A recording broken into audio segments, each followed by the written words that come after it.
এরকম টাকা দিবেন না, সমস্যা নাই ভাই, আমরা দেশের ক্রিকেটের স্বার্থে খেলি, ক্রিকেটটা আমাদের প্রাণে মিশে আছে। দুর্বার রাজশাহীর কথা বলতে ভাই কান্না চলে আসছে যে ভাই তারা পেমেন্ট না পেয়েও এই ধরনের ক্রিকেটটা খেলছে। কেউ চিন্তা করছেন এত কম রান নিয়েও তারা এই রকমের ম্যাচ ফাইটিং করছে ভাই? আসলে কান্না চলে আসছে ভাই। এর মধ্যে একটা পয়েন্ট টেবিলের মধ্যে ঝামেলা বাইজে গেছে। এই পয়েন্ট টেবিল নিয়ে আজকে জাস্ট কথা একটা মন খারাপের আপনাকে কথা বলবো। সেই মন খারাপের কথাটা হচ্ছে ভাই, আসলে ভাই কি বলবো, লজ্জা লজ্জা, আমাদের লজ্জা, আপনার লজ্জা, আমার লজ্জা, পুরো দেশের লজ্জা। 4টা বিদেশি প্লেয়ার যেখানে খেলার কথা সেখানে কোনো বিদেশি প্লেয়ার খেলে নাই। টাকা দিবেন না, আপনি কিভাবে খেলতে আসবে? দেশের প্লেয়ার, দেশীয় প্লেয়ারদেরকে আপনারা ঠিক মতো টাকা দেন নাই, কিন্তু দিন শেষে দেশের প্লেয়ার নিজের স্বার্থে তারা আসছে ক্রিকেটটা খেলতে, কারণ মানসম্মান তো থাকবে না যদি এই ম্যাচটি বয়কট করা হয়। দেখেন একটা লিগে অলরেডি ESPN ক্রিকেট ইনফোতে চলে গেছে যে বিশ্ব ছড়াই গেছে যে ভাই বিপিএল এ টাকা দেওয়া হয় না, আপনারা ক্রিকেটটা খেললে না। পয়েন্ট টেবিলে অলরেডি রংপুর রাইডার্স চলে গেছে, দুর্বার রাজশাহীর এবং ঢাকা ক্যাপিটালস হয়তো বা এখন একই পর্যায়ে থাকবে। এবং সেমিফাইনালের ক্ষেত্রে কিছু বলতে পারবো না এখন, কারণ সেমিফাইনালে আসলে এখন ক্রিকেট ক্রিটিক্যাল হয়ে গেছে। ঢাকার জন্য যদিও লাভ, কিন্তু আমি মন খারাপ কইরা বলতে হচ্ছে যে বাংলাদেশের ক্রিকেট কোথায় যাবে আমি জানি না। ফারুক আহমেদ সবকিছুই ঠিক ছিল ফারুক আহমেদের, কিন্তু এই দিন শেষে এই বিপিএলটা আয়োজন করে তিনি হয়তো একটা লস খেয়ে গেছেন। বিপিএল এ 6টা দল নিয়ে আয়োজন করলে আমি কি হয় আমি বুঝি না।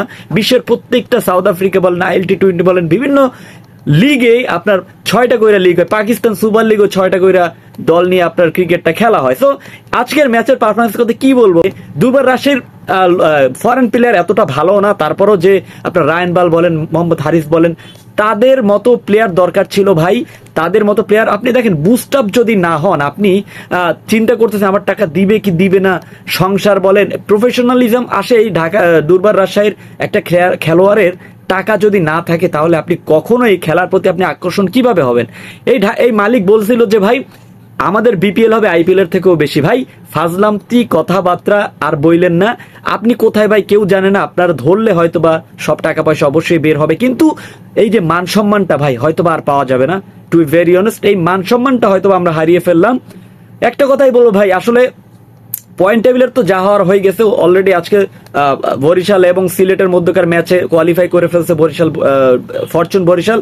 সো একটা কথাই বলার আছে যে আমার ভাই কেমনটা লাগে বলেন তো? আমি নিজে ভাই খুবই হতাশ যে এই ধরনের একটা সিচুয়েশন আমরা দেখতে পাচ্ছি এই বিপিএলটা আসলে আয়োজন করাটাই ঠিক হয় না। এত সমালোচনা কইরা বিপিএলটা আয়োজন করাটাই ঠিক হয় নাই ভাই, কিন্তু আয়োজন এখন কিছু করারও নাই। কি করবেন বলেন?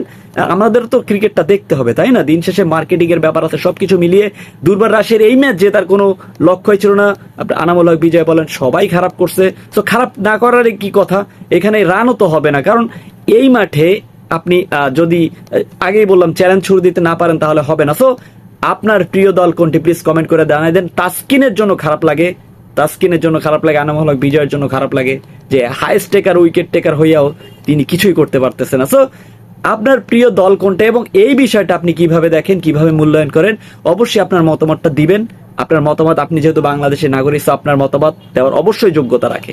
প্লিজ কমেন্ট করে জানাই দেন। ধন্যবাদ।